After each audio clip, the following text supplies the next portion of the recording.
أهلا سهلا أهلا سهلا أهلا سهلا মাহে রমাদান আমি হতে চাই তাকওয়াবান গাইতে পারি যেন রবেরি গান। আমরা যে রমজানের রোজা রাখি এটা হলো আমাদের জীবনের একটা ছোট ফরম্যাটের রোজা। আরেকটা রোজা আছে আমাদের জীবনে, সেটা হলো আকারে সবচেয়ে বড়।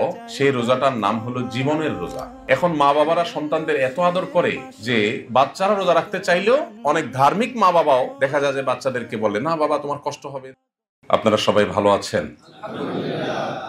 আল্লাহ তাআলার লাখো কোটি শুকর যে মন খুলে প্রাণ খুলে আল্লাহ তাআলা আমাদেরকে ভালো আছে এই কথাটা বলার তৌফিক দিয়েছেন। আল্লাহ শুকর, আলহামদুলিল্লাহ।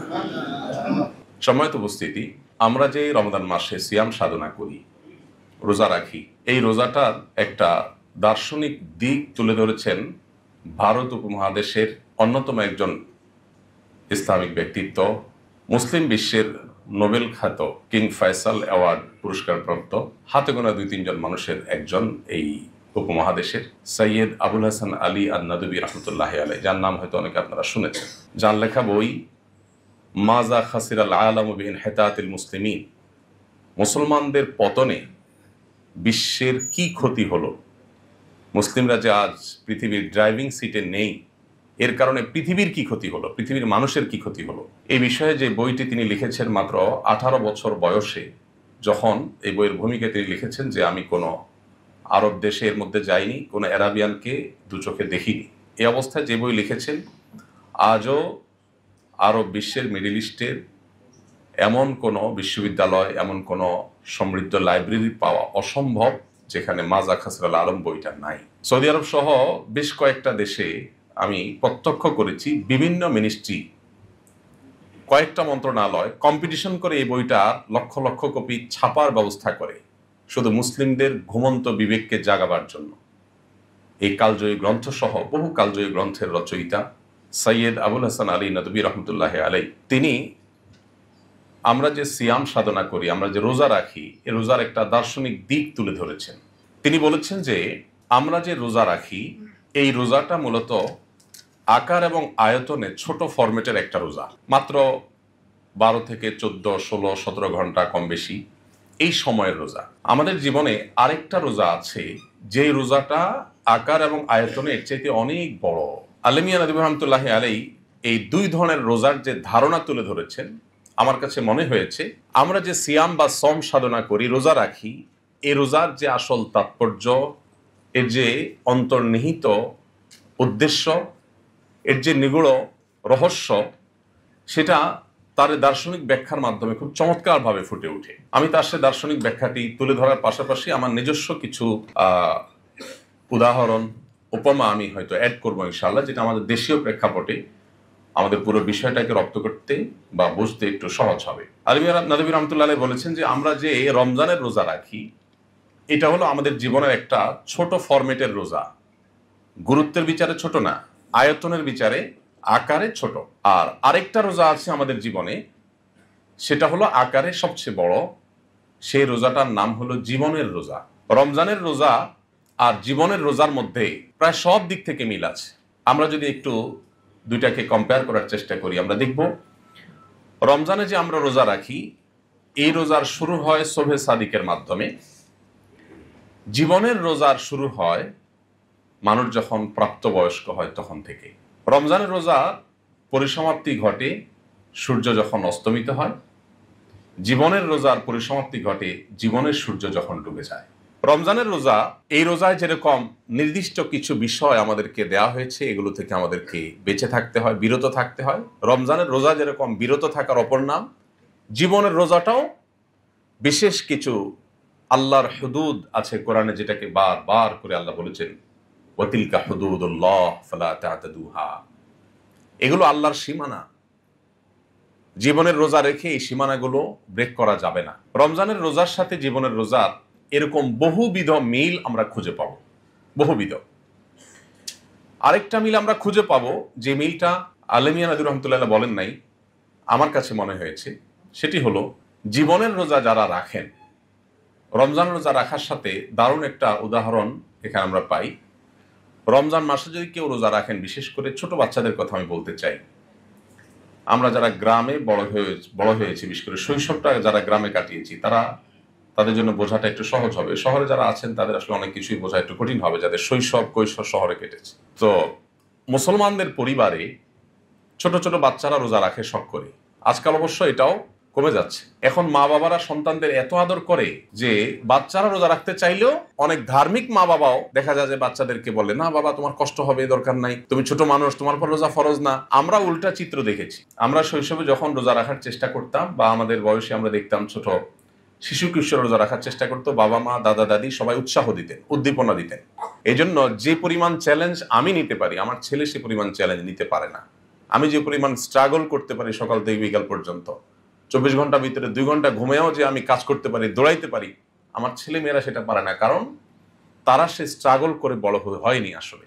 তো যে কথা বলছিলাম যে ছোটবেলায় বাচ্চারা যখন রোজা রাখে, মুসলিম পরিবারে বাবা মা দাদা দাদি বড় ভাই বড় বোন সবাই ছোটদেরকে স্নেহ করেন, রোজা রাখতে সাহায্য করেন।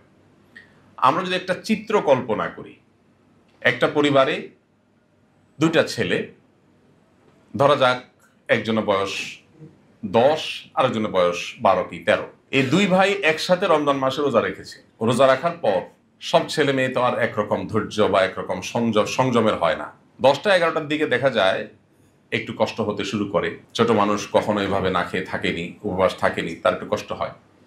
তো এর মধ্যে তাদের মধ্যে ছটপটে ভাব শুরু হয়। আমরা লক্ষ্য করি নতুন রোজাদারদের কমন কিছু জিনিস আছে। এর মধ্যে একটা হলো এই ছটপটে ভাব, আরেকটা হলো ঘন ঘন থুতু ফেলা। এটা নিশ্চয়ই শৈশবে আমরাও কম বেশি সবাই করেছি। থুতু গিললে রোজার কোনো ক্ষতি হয় না, এই মাসআলা জানুক আর না জানুক, জীবনের প্রথম রোজা রাখার পর থুতু গিলতে বিবেকে বাদে, আরে রোজার কোনো ক্ষতি করতেছি কিনা। এই জন্য পোলাপান দেখবেন যে রোজা রাখার পর ঘন ঘন বেসিনে যায়, ঘন ঘন থুতু ফেলে। তো আরেকটা চিত্র বাচ্চাদের রোজা রাখার পর দেখা যায়, সেটা হলো এই যে 10টা 11টা 12টা এই সময়গুলো যখন আসে, তখন তারা বেশ প্রথম কষ্টের চোটে ছটপট করতে থাকে। এই ছটপটে ভাবের পর ওই যে 10 বছর আর 13 বছরের 2 ভাই রোজা রেখেছে, তাদের একজন আর কোনোভাবে সে রোজা কন্টিনিউ করবে না, তার কষ্ট সহ্য হচ্ছে না, সে রোজা ভেঙে ফেলবে।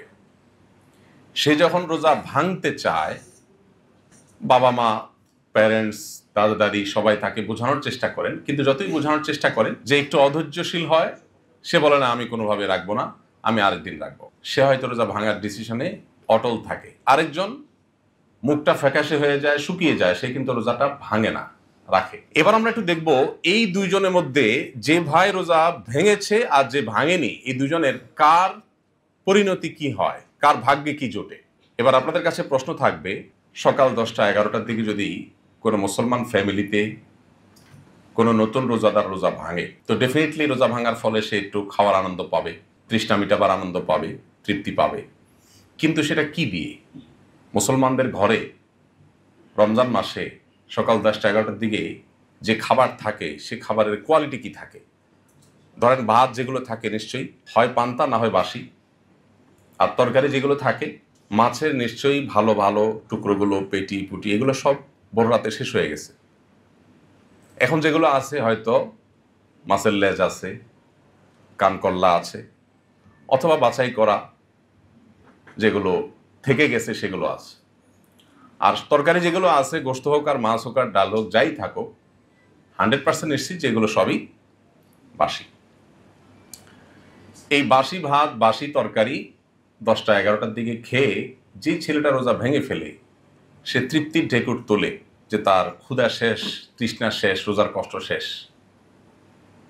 একটু আরাম সে পায়, কোনো সন্দেহ নেই, একটু তৃপ্তি সে পায়, রোজার কষ্টটা তো শেষ।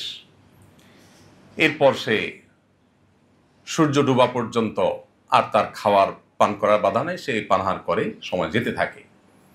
অপরদিকে যেই ছেলেটা রোজা কন্টিনিউ করেছে, মুখটা ফ্যাকাশে হয়ে যাচ্ছে, শুকায় আসছে, জীবনের প্রথম দিকে রোজা, কিন্তু সে পণ করেছে না সে রোজা রাখবেই, কোনোভাবে রোজা ভাঙবে না। যত দিন ঘনিয়ে আসে, বেলা যত গড়াতে থাকে, তার মুখ তত শুকোতে থাকে, তার জিহ্বা তত শুকোতে থাকে, তার কণ্ঠগুলো তত শুকিয়ে আসতে থাকে, এবং সে তত দুর্বল হতে থাকে। কখনো সে শুয়ে পড়ে, কখনো ছটফট করে। এদিকে যে রোজা ভাঙছে সে কিন্তু বেশ ফুর্তিতেই থাকে। এভাবে যখন সূর্য ডোবার কাছাকাছি সময় চলে আসে, এই 2 ভাইয়ের মধ্যে যে ভাইটা রোজা ভেঙেছে, সূর্য ডুবার ঠিক আগ মুহূর্তে একটা মুসলিম পরিবারের চিত্র এবং দৃশ্য কি হয়ে থাকে? দস্তরখান বা ডাইনিং টেবিলে ইফতারের বিভিন্ন আইটেমগুলো সুন্দর করে সাজতে থাকে, আর মা, বোন, বাসার মেয়েরা, ছেলেরা সবাই মিলে ইফতারির সেই ডালা সাজানোর জন্য ব্যস্ত থাকেন। যে ছেলেটা রোজা রেখেছিল ঠিক ইফতারের আগ মুহূর্তে সূর্য ডুবার 10, 20, 25 মিনিট বাকি আছে, দাদা দাদি, মা বাবা, ভাই বোন সবাই যখন বসে, আমি গ্রামের চিত্রের কথা বলছি, কিন্তু আমি আগেই বলেছি গ্রামীণ চিত্র, শহরের মানুষ সবকিছু উপলব্ধি করতে পারে না আসলে। তো গ্রামে যদি এরকম একটা অবস্থা তৈরি হয় ইফতারের আগ মুহূর্তে, যে আপনি বিছানা বিছিয়ে ইফতারের সব আইটেম নিয়ে বসছেন, শরবত, ঝাল, মিষ্টি সব আইটেম সাজানি বসছেন ফলমূল নিয়ে, যে ছেলেটা রোজা থাকে সেই ছেলেটার অবস্থান থাকে যে সে ডাইনিং টেবিলে দাদার কাছে, বাবার কাছে, মায়ের কাছে খুব যত্ন সহকারে থাকে, এবং সবাই তার মাথায় হাত বোলাতে থাকে, পিঠে হাত চাপাতে থাকে, মাশাআল্লাহ, এই তো আর 20 মিনিট, আর 15 মিনিট, এই তো আর একটু বাকি, আজান দিল, আর দেরি নাই, দেখো যে কত রকমের খাবার তোমার জন্য আসছে। তাকে কিন্তু একের পর এক সে খাবারের প্রলোভন, খাবারের জন্য তাকে উৎসাহ দেওয়া, উদ্দীপনা দেওয়া, মানে সে যে জিতে গেল, সে যে জয়ী হয়ে গেল তার জীবনের রোজায়, রমজানের রোজায়, এটার জন্য তাকে উৎসাহ দিতে থাকে। আর যে ছেলেটা রোজা ভেঙে ফেলছিল 10টা 11টার দিকে, ওর অবস্থা কি হয় বলেন তো একটু? আমরা কেউ কি একটু কল্পনা করতে পারি কি হতে পারে গ্রামীণ মুসলিম পরিবারে?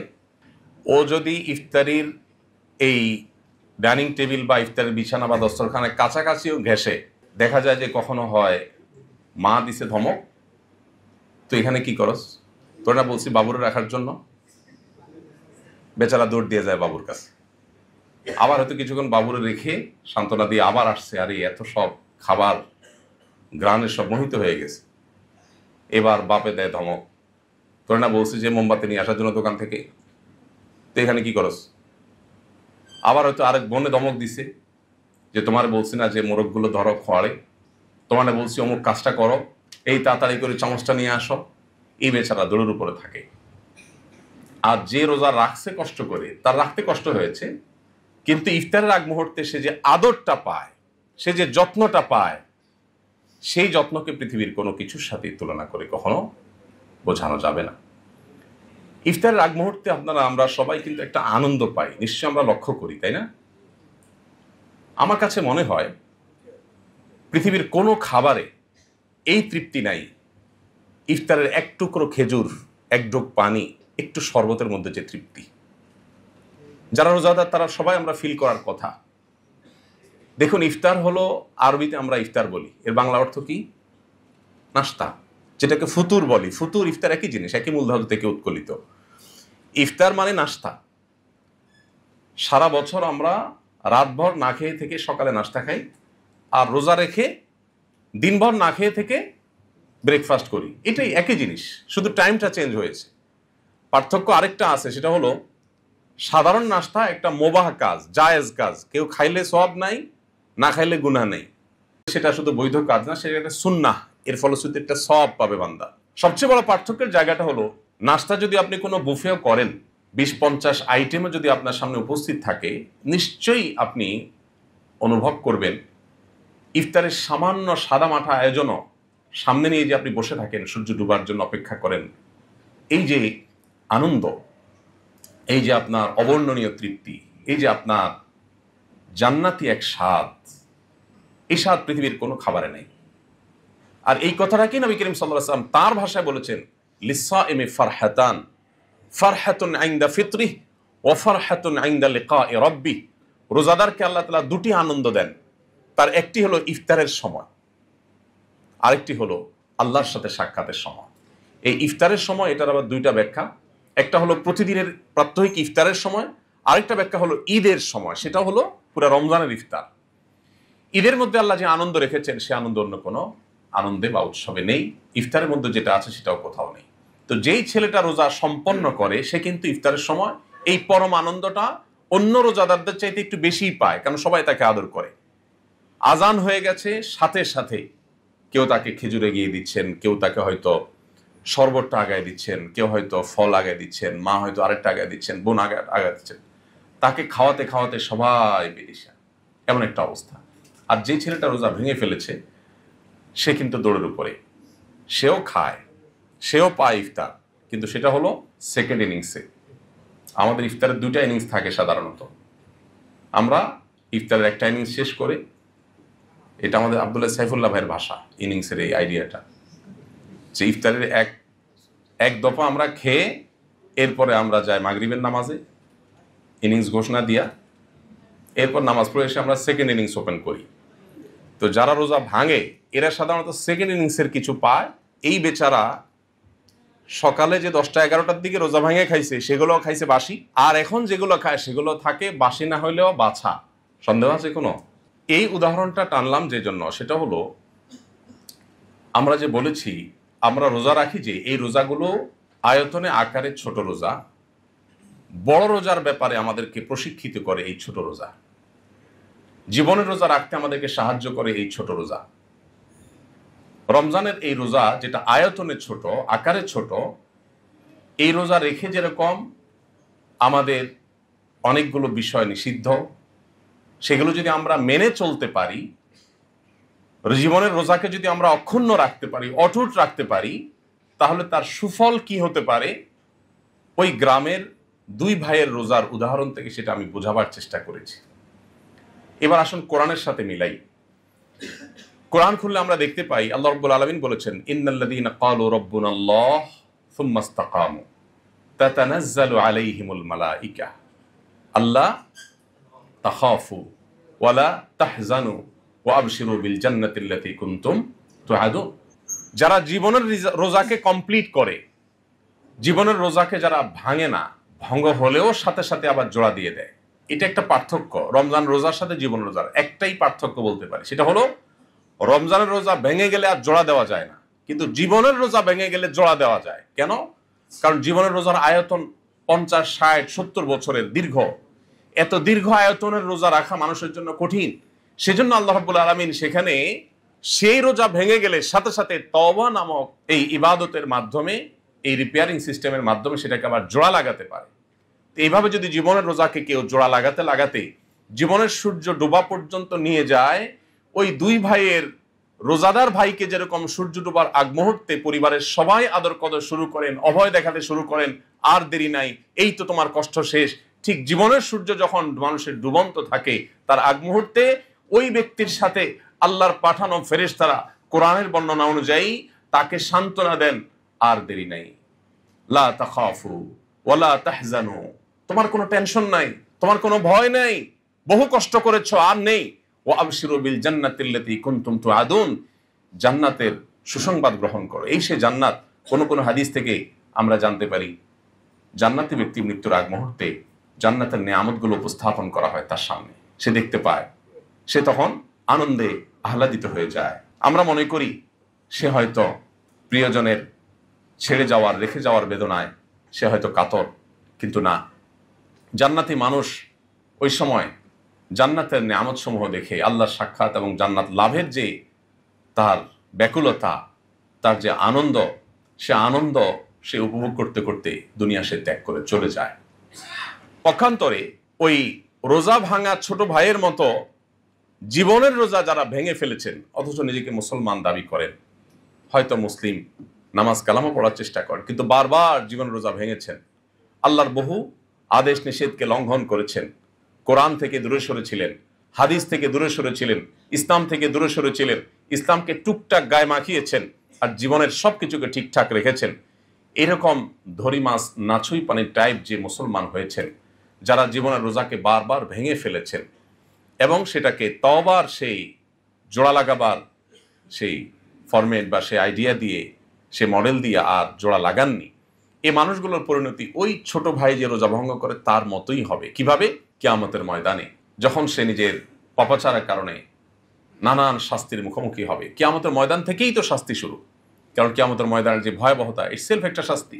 এরপরে যখন পদে পদে শাস্তিগুলো সে ভোগ করতে থাকবে, একটা পর্যায়ে অন্য জান্নাতীরা জান্নাতে যাওয়ার বহু সময় পর সে হয়তো জান্নাতে যাওয়ার সুযোগ পাবে। আহলুস সুন্নাহ ওয়াল জামাতের আকীদা এবং বিশ্বাস এটাই যে কোনো মুসলমান যদি মারা যায়, ঈমান নিয়ে যদি মারা যায়, তার পাপাচারের কারণে সে যদি জাহান্নামে যেতেও হয়, একটা সময় আল্লাহ তাকে মাফ করে জান্নাতে দিবেন ইনশাআল্লাহ। কিন্তু ওই যে রোজা ভঙ্গকারী, রমজানের রোজা ভঙ্গকারী যেরকম বাসি জিনিস পায়, জান্নাতে অবশ্য কোনো কিছু বাসি হয় না, সেও পরে পাবে, আগে পাবে না। এখন সিদ্ধান্ত আমাদেরকে নিতে হবে, আমরা কি রমজানের রোজা থেকে জীবনের বৃহত্তর রোজার জন্য প্রস্তুতি গ্রহণ করব, শিখব, প্রশিক্ষণ নিব?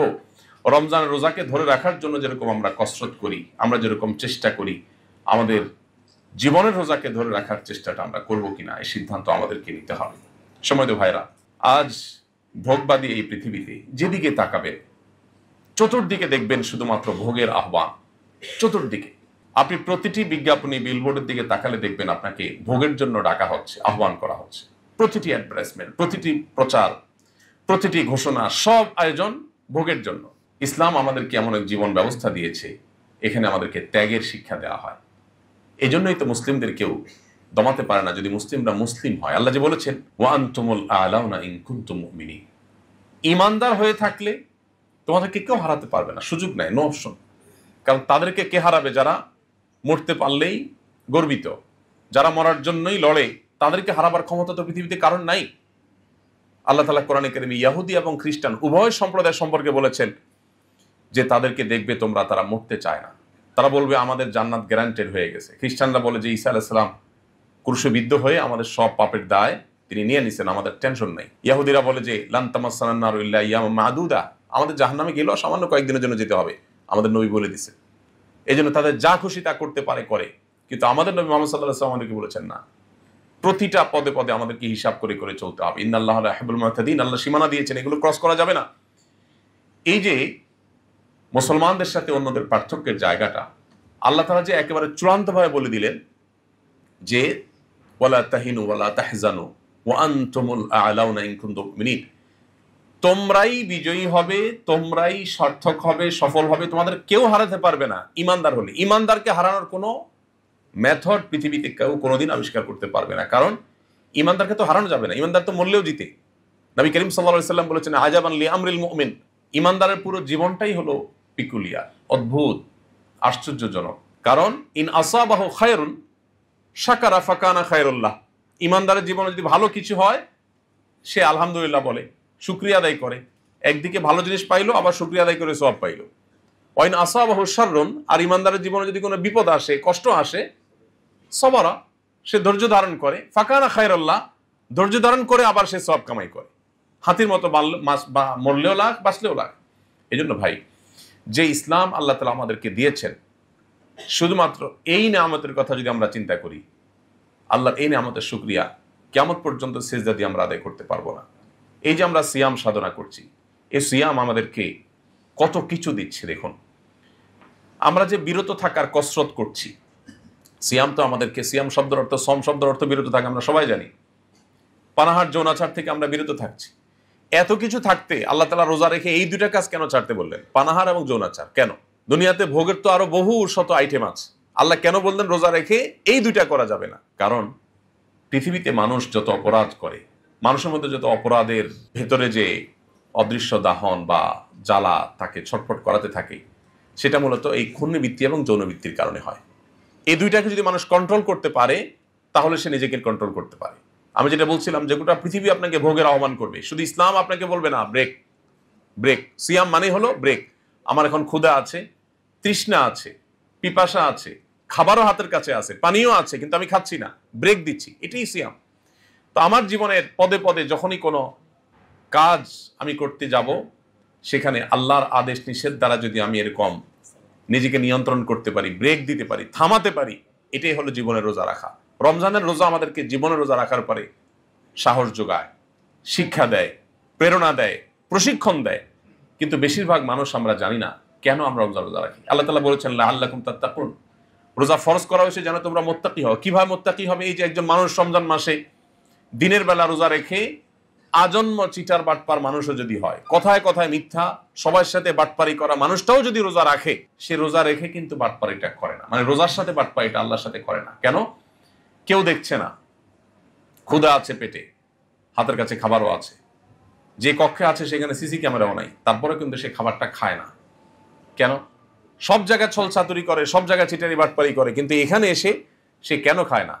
তার কারণ হলো সে জানে আল্লাহ তাআলা তাকে দেখছেন। এই জন্য সে নিজেকে নিয়ন্ত্রণ করে। এই সিয়াম যে কত বড় মানুষ গড়ার কারিগর, এই সিয়াম যে কত বড় প্রশিক্ষণ কেন্দ্র, এটা যে কত বড় ট্রেনিং সেন্টার, এখান থেকে যে আমাদের জীবনকে কত বেশি আমরা পরিবর্তন করতে পারি সেটা বলে শেষ করা যাবে না। কিন্তু বেশিরভাগ মানুষই আমরা সিয়াম রাখি, সিয়ামের লক্ষ্য, সিয়ামের উদ্দেশ্য, এর আসল শিক্ষা, এর প্রশিক্ষণ আমরা গ্রহণ করতে পারি না। আমি হাজার হাজার লাখো মানুষের মজলিসে, মাহফিলে প্রশ্ন রেখেছি, কেন আমরা রোজা রাখি? দেখা গেছে যে শতকরা একজন মানুষ উত্তর দিতে পারেন না কেন রোজা রাখেন। রোজা কিন্তু রাখছেন 20-30 বছর ধরে, কিন্তু তিনি জানেন না তিনি রোজা কেন রাখছেন।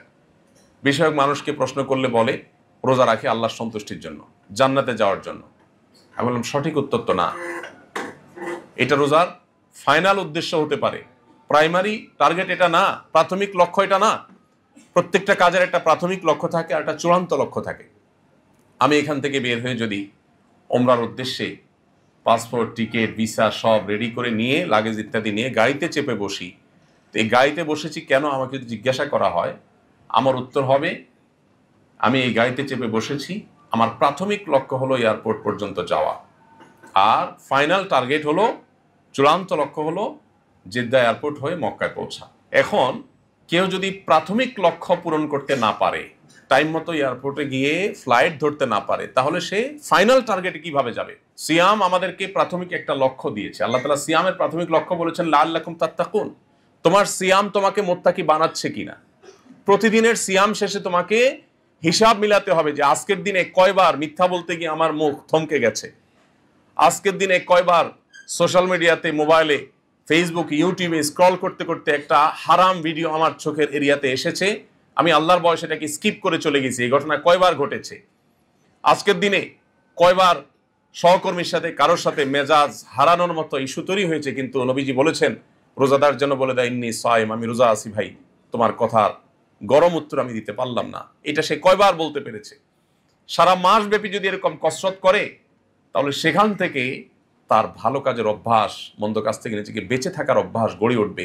এই লক্ষ্যটা, তাকওয়া অর্জনের লক্ষ্যটা যদি সিয়ামের দ্বারা হাসিল হয়, তাহলে সিয়ামের আসল উদ্দেশ্য যে আল্লাহর হাতে পুরস্কার গ্রহণ, জান্নাতে রাইয়ান নামক গেট দিয়ে প্রবেশ, আরো যত পুরস্কারের কথা কোরআন এবং হাদিসে রয়েছে, সেগুলো সেই অর্জন করবে যার সিয়াম তাকে মুত্তাকি বানায়। আর যার সিয়াম তাকে মুত্তাকি বানাবে না, তার সেই সিয়ামের আসল লক্ষ্য আল্লাহকে সন্তুষ্ট করা এবং জান্নাতে পৌঁছা, এটা তার জন্য সুদূর পরাহত হতে পারে। এই জন্য ভাইরা, বারবার করে আমাদের প্রতিদিন আমাদের সিয়ামের লক্ষ্য উদ্দেশ্য সম্পর্কে আমাদের নিজেদেরকে প্রশ্ন রাখা দরকার। আমি কতটা এই উদ্দেশ্যকে বাস্তবায়ন করতে পারছি, কতটা আমি সিয়ামের SMS এর, সিয়ামের মেসেজটা আমি বুঝতে পারছি, সিয়ামের বার্তাটা আমি নিতে পারছি। প্রতিদিন বারবার করে এই যোগ বিয়োগ করা দরকার। আমার যদি রমজান মাস শেষে তাকওয়াতে এক বিন্দু পরিমাণও পরিবর্তন না হয়, তাহলে ভাইরা আমার, কোরআন এবং সুন্নাহর জ্ঞান আল্লাহ আপনাকে, আমাকে, আমাদের সবাইকে যেটুকু দিয়েছে, সে সাধারণ জ্ঞান থেকে আমরা বলতে পারি এই সিয়াম অনেকটাই অর্থহীন। আল্লাহ নবীর ভাষায় বলতে গেলে মাল্লাম ইয়াদা কাউলা জুরি ওয়াল আমালা বিহি ওয়াল জাহাল, সহিহ বুখারীর হাদিস, যে ব্যক্তি মিথ্যা কথা, মিথ্যা কাজ, মূর্খতা সুলভ আচরণ এগুলো পরিহার করতে না পারলো, ফালাইসা লিল্লাহি হাজা আন ইয়াদা তাআমাহু ওয়া শারাবা, তাহলে তার এই পানাহার বর্জনে আল্লাহর কোনো ঠেকা পড়ে নাই, কোনো লাভ নেই। এজন্য ভাই, সিয়াম আমরা রাখছি, মুত্তাকি আমরা হচ্ছি না। রোজা আমরা রাখছি, তাকওয়া চর্চা আমাদের বাড়ছে না। রোজা আমরা রাখছি, পরিবর্তন আমাদের হচ্ছে না। এই বছরের এই রমাদান, এটা আমার জীবনকে পরিবর্তন করতে হবে। কি পরিবর্তন করব, কোন জায়গায় আমি সংশোধনী আনবো, সেটা আমাকে ডিসিশন নিতে হবে। নিশ্চয়ই আমার উইকনেস পয়েন্টগুলো আমার জানা আছে, আমার দুর্বল পয়েন্টগুলোকে আমি নোট করে এই রমজানে সেগুলোকে আমি কোরবান করার, সেগুলোকে আমি বিসর্জন করার, ত্যাগ করার সংকল্প এবং শপথ আমাকে করতে হবে। রমজান শেষে যেন আমি নিজের কাছে নিজে অন্তত ক্লিয়ার থাকি যে আমি এই জায়গা থেকে এই জায়গায় চলে আসছি, সরে আসছি। স্পেসিফিক যেন একেবারে আমার এক একটা বদভ্যাস আমি ত্যাগ করার সংকল্প করে যেন সফল হই। যদি না করি, তাহলে ভাই আবার আরেকটা রমজান পাবো, আবার আত্মশুদ্ধির সুযোগ পাবো, আবার সংশোধনের সুযোগ পাবো, সেই গ্যারান্টি তো কেউই আমরা কাউকে দিতে পারবো না। অতএব এটাকে জীবনের শেষ রমজান মনে করি, অবশিষ্ট দিনগুলোকে আমরা তাকওয়া চর্চার ব্যাপারে আরো সিরিয়াস হই, আরো আন্তরিক হই, রোজার আসল উদ্দেশ্যটাকে আমরা বোঝার চেষ্টা করি। দেখুন, প্রিয় নবী সাল্লাল্লাহু আলাইহি সাল্লামের জীবনে 8টা রমজান পেয়েছেন, 8টা বা 9টা রমজান পেয়েছেন। দ্বিতীয় হিজরিতে রমজান রোজা ফরজ হয়েছে, দশম হিজরিতে তিনি দুনিয়া থেকে চলে গেছেন। আর আমরা এক একজন জীবনে 20, 30, 40, 50, 60 বছর রোজা রাখার সুযোগ পেয়েছি। সাহাবীদের অনেকে জীবনে একবার রমজান রোজা রাখা পেয়েছেন, কেউ হয়তো একবারও পান নাই। বৃদ্ধ বয়সে ইসলাম গ্রহণ করেছেন, এরপরে জেহাদে গিয়েছেন, শহীদ হয়ে গেছেন, শেষ রমজান রোজা রাখার সুযোগই পান নাই। কেউ হয়তো 2টা-4টা পেয়েছেন, আর আমরা 50-60টা রমজান পাচ্ছি, বাট আমাদের জীবনে কোনো পরিবর্তন নাই। আর এই জন্য এতগুলো কথা বলা। সিয়াম শুধুমাত্র আল্লাহর কাছ থেকে পুরস্কার গ্রহণ করা বা সওয়াব আহরণের জন্য নয়, সেটা সিয়ামের অন্যতম উদ্দেশ্য, কিন্তু সিয়ামের আসল উদ্দেশ্য হলো লাআল্লাকুম তাত্তাকুন, যেন আমরা মুত্তাকি হতে পারি। আল্লাহ রাব্বুল আলামিন আমাদের সবাইকে রমজানের এই সিয়াম থেকে সারা জীবনের যে রোজা, আমাদের জীবনব্যাপী যে রোজা, সেই রোজার জন্য আল্লাহ তাআলা আমাদেরকে শিক্ষা গ্রহণ করা, প্রশিক্ষণ গ্রহণ করার তৌফিক দান করুন। আল্লাহর সকল আদেশ নিষেধের সামনে মাথা নত হয়ে মাথা পেতে দেওয়া, আল্লাহর সামনে নিজেকে সমর্পণ করে দেওয়া, পুরো জীবনকে আল্লাহর জন্য উৎসর্গ করে দেওয়ার ঈমানী শক্তি আল্লাহ তাআলা আমাদেরকে দান করুন। আমরা যেন নিজেদের জন্য, আল্লাহর দ্বীনের জন্য, আল্লাহর নবীর এই কষ্টে রেখে যাওয়া কষ্টার্জিত ইসলাম, এটাকে সংরক্ষণ করবার জন্য, এটাকে প্রতিষ্ঠা করবার জন্য, নিজের মধ্যে, সমাজের মধ্যে, রাষ্ট্রে, গোটা পৃথিবীতে এর জন্য আমাদের সারা জীবনকে যেন আমরা বাজি রাখতে পারি। এটাই আমাদের সার্থকতা, এটাই আমাদের সফলতা। যারা আল্লাহর প্রতি বিশ্বাসী নয়, তারা ভোগে যে আনন্দ পায়, আমাদের ত্যাগের আনন্দ যদি তারা জানতো, বহু আগে সে ভোগ রেখে তারা আমাদের ত্যাগের কাতারে এসে দাঁড়াতো। আল্লাহ তাআলা আমাদেরকে ইসলামের এই নিয়ামতকে উপলব্ধি করার, অনুভব করার তৌফিক দান করুন। আস-সুন্নাহ ফাউন্ডেশন, উম্মার স্বার্থে সুন্নাহর সাথে।